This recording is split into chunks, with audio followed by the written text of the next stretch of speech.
Good morning students. So today we're going to solve question 3 from GATE CSE 2021. The question states that consider the following sentences. So these two sentences have been provided to us and they are saying us that which of the following is the correct observation about the two sentences. So normally when you are when you're given some information now, look at the options that are presented to you, because the options give you a way to interpret the information, right? It can really reduce a lot of time that is going to be required in a question, right? That is why let's look at the options, right? The options basically say about, for the first sentence, the options say about the grammatical correctness, right? Grammatically correct, incorrect, correct, incorrect, right?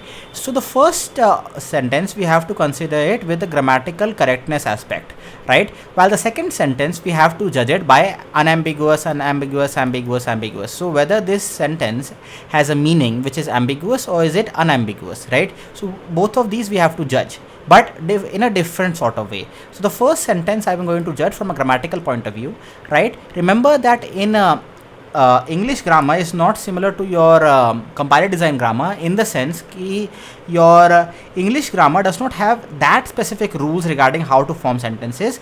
The rules, the past participle, present participle, verbs, nouns and all this do provide, yes, certain amount of restrictions, but they, in the end, if the sentence makes sense, right, even they don't really impose that kind of restriction that after this kind of participle this kind of verb cannot be used. Certain context that could also be used, and that would mean something different, right? That is what grammar basically enables. It specifies the meaning, the different meaning that it has, right? That is what this thing basically tells you, right? So over here, everybody in the class is prepared for exam is the sentence, right? So people will see that the prepared over here is a past participle and is used for the present. So now this has to not be is but has to be has, right? They will say that it has to be has, and with that understanding they will say that the first one is grammatically incorrect. But obviously that is not the correct interpretation, because this prepared could also be used as an adjective, right? As an adjective. Adjective is basically tells you the some kind of quality, right? And what quality is basically being told over here? The quality that is being told is that the exam preparedness, that is the completeness of your syllabus or something of that in that direction is being told. And basically read the sentence with has, then you will understand. Everybody in the class has prepared for the exam basically means that the preparation, some preparation has been done, but the completion of the preparation need not be the case, right? But the sentence everybody in the class is prepared for the exam basically means that the preparation has been completed for everybody. They have different meanings, right? And the word is used, if in place of has, if is used over here, it has a separate distinct meaning, right? That makes sense, right? So this sentence is grammatically correct because it makes complete sense, right? And does not directly goes against the grammar rules, right? Because there, if you were to look at prepared, there is an adjective kind of meaning attached to it. Not that I'm saying that every single thing you have to refer to the dictionary. Some kind of meanings are actually understood by repeated use of the English language, right? And from that point of view, I'm saying the first sentence is grammatically correct. So the options which are saying that the first sentence is grammatically incorrect have to be cutted out, and that is exactly what I am going to do. A and B and D are cutted out, because they say that they are incorrect, right? Now let's look at the second sentence. We have to look at whether it is ambiguous or unambiguous, right?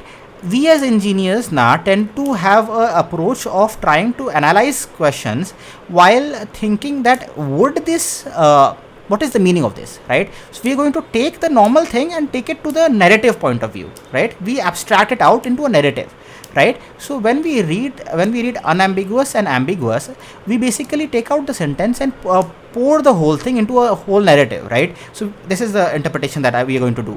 Babu invites Danish to his home because he enjoys playing chess, right? So we as engineers are going to think that Babu and Danish, okay, but enjoys playing chess is presented, right? So because Danish enjoys playing chess, so why is he invited to Babu's house for that? What is the narrative? Is Babu a chess likes chess or something? Is because of Danish when he comes into Babu's house, everybody, some Babu's grandfather loves to play chess or something, right? So what exactly is the narrative is not clear, hence it is ambiguous, right? But that is from a narrative point of view, yes, it is ambiguous, but the point is not that really that. In this particular case, when we are looking at sentences, right, so it is a different kind of question actually. Do not take it, if they have mentioned over here that we have to consider the narratives, then it was a different story, but they are basically saying that we have to follow the sentences, right? So in here, the he used over here, right, Babu and Danish,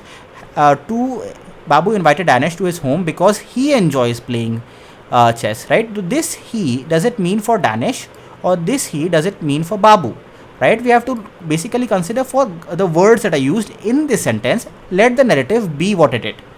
There are different interpretations, okay, but does the sentence have a very clear meaning? It actually does not have it very clear, because this he could be used for Babu also. Babu enjoys chess, and or Danish enjoys chess, right? So which one of this is actually correct is not very clear, hence it is ambiguous, hence your answer is going to be C. It is this is a grammar type of question, you need practice, right? And practice is something that you are going to require. Hope that you must have been able to solve it by yourself, and this video serves as a validation to your solution, right? If you like the video, like and subscribe, and have a very good day.